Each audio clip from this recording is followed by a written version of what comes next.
అమాయకపు వ్యక్తులను కేసులలో ఇరికించేందుకు కొంతమంది పక్కా వ్యూహాలు రచిస్తుంటారు. ముందే అన్ని వనరులు సమకూర్చు మెల్లగా తమ ట్రాప్లోకి వచ్చేలా చేసి పక్కా ప్రణాళికతో తమ పని కానిచ్చేస్తారు. అలాంటి ఓ ఘటనే ఎల్బీనగర్ పోలీస్ స్టేషన్ పరిధిలో చోటు చేసుకుంది. హిందూ సమాజం అత్యంత భక్తి శ్రద్ధలతో కొలిచే అయ్యప్ప స్వామిని కూడా వదలకుండా ఈ వివాదంలోకి లాగడం చూస్తే భక్తుల మనోభావాల సంగతి అటుంచితే ఇక నుండి మాలధారులను నమ్మలేని పరిస్థితి నెలకొంది. మాల ధరించడమే కాదు, ఆ దీక్షలో కొన్ని నియమాలు కూడా ఉంటాయి.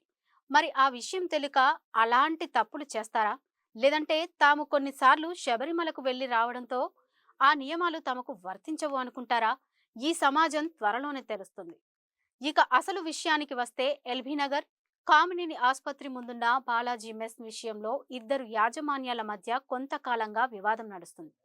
ఆ వివాదంలో కీలక వ్యక్తి సురేష్.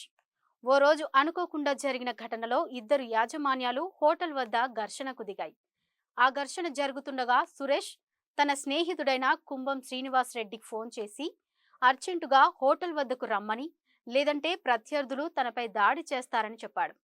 దీంతో హుటాహుటిన ఆ హోటల్ వద్దకు వెళ్లిన కుంభం శ్రీనివాస్ రెడ్డి ఇరువురికి నచ్చచెప్పి ఏదైనా సమస్య ఉంటే ఉదయమే పరిష్కరించుకోండి, రాత్రి సమయాల్లో ఎందుకు అని చెప్పి అక్కడి నుండి ఆ తర్వాత కొద్ది సమయానికే ప్రత్యర్థులు సురేష్ పై పోలీస్ స్టేషన్లో ఫిర్యాదు చేశారు. అదే ఫిర్యాదులో పెద్ద మనిషిగా వెళ్లి వారిని సముదాయించిన కుంభం శ్రీనివాస్ రెడ్డి అనే పేరు కూడా అందులో పేర్కొన్నారు. కాలం గడుస్తుంది.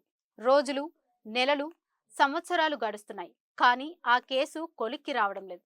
చివరికి దాన్ని పరిష్కరించి ఆ కేసు నుండి తనను విముక్తిని చేయాలని సురేష్ అనే వ్యక్తిని కుంభం శ్రీనివాస్ రెడ్డి ఎన్నోసార్లు ప్రాధేయపడడం జరిగింది. సమస్య ఉన్నది ఆ ఇద్దరు యాజమాన్యాల మధ్యనే.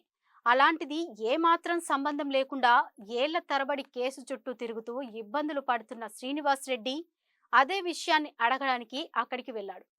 అసలు కదా, శ్రీనివాస్ రెడ్డి అక్కడికి వెళ్ళక ముందే అక్కడ 30 మంది ఉన్నారు. వారు అక్కడ ఎందుకు ఉన్నారు? ఇది మొదటి ప్రశ్న.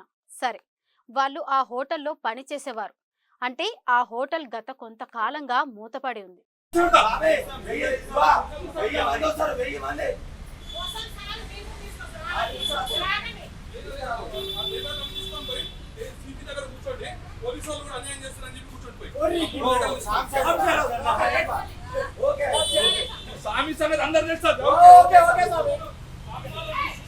మరి మూతబడ్డ హోటల్ వద్ద అంతమంది ఎందుకు ఉన్నారు?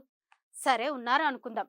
మరి అక్కడ ఫోటోలు, వీడియోలు తీసేందుకు వీడియోగ్రాఫర్, ఫోటోగ్రాఫర్ ఎందుకు ఉన్నట్టు?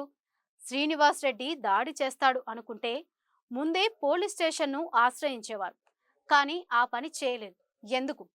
శ్రీనివాస్ రెడ్డి ఏదో మాట్లాడుతుండగా అతన్ని రెచ్చగొట్టింది సురేష్ కాదా? ఆ వీడియోలో కనిపిస్తుంది కదా. మరి అలాంటప్పుడు శ్రీనివాస్ రెడ్డి దాడి చేశాడు అనడం ఎంతవరకు సమంజసం? ఈ వీడియోలో ప్రతి ఒక్కరూ ఒక విషయం గమనించవచ్చు. శ్రీనివాస్ రెడ్డి మాట్లాడేటప్పుడు చేతులలో ఎలాంటి వస్తువు లేదు. దాంతో పాటు చేతులు జేబులో పెట్టుకుని మరి అలాంటి వ్యక్తి వద్ద త్రిశూలం ఎక్కడి నుండి వచ్చింది? అయ్యో శ్రీనివాస్ రెడ్డి నీపై దాడికి పాల్పడుతున్నారు అంటూ శివుడు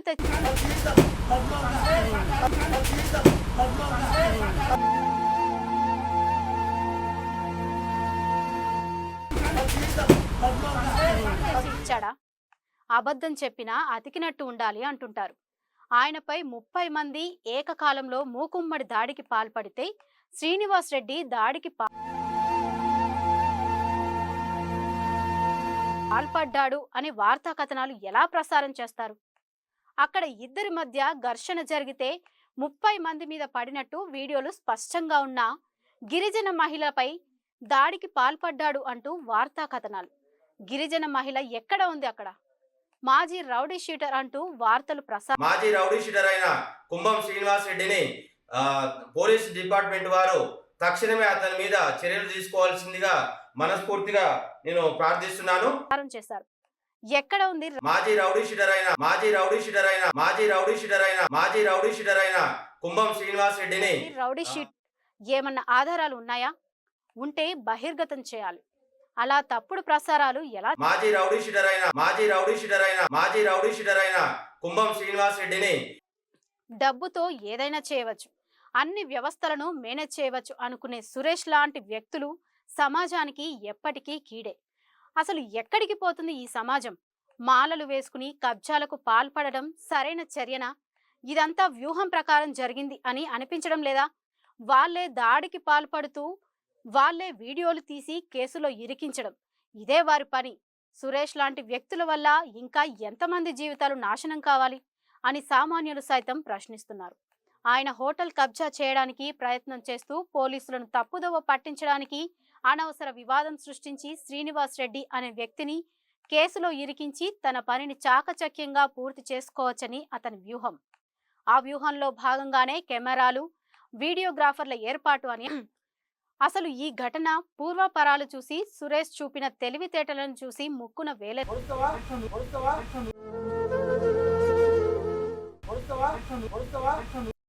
గతంలో ఇద్దరు కలిసి పుణ్యక్షేత్రాలు కూడా సందర్శించారు. అంత బాగా కలిసి తిరిగిన వ్యక్తిపై కేసులు పెట్టి వేధించడం ఎంతవరకు న్యాయమని ప్రశ్నిస్తున్నారు. ఇప్పటికైనా తప్పుడు కథనాలు ప్రసారం చేసిన కొన్ని ప్రసార మాధ్యమాలు ఇప్పటికైనా నిజ నిజాలు తెలుసుకుని వార్తలు ప్రసారం చేయాలని, ఆ అసత్య వార్తా కథనాన్ని సామాజిక మాధ్యమాల నుండి తొలగించాలని కోరుతున్నారు. లేదంటే న్యాయపరంగా ముందుకు వెళ్తామని, భవిష్యత్తులో సమస్యలు ఎదుర్కోవాల్సి వస్తుందని కుంభం శ్రీనివాస్ రెడ్డి హెచ్చరించారు.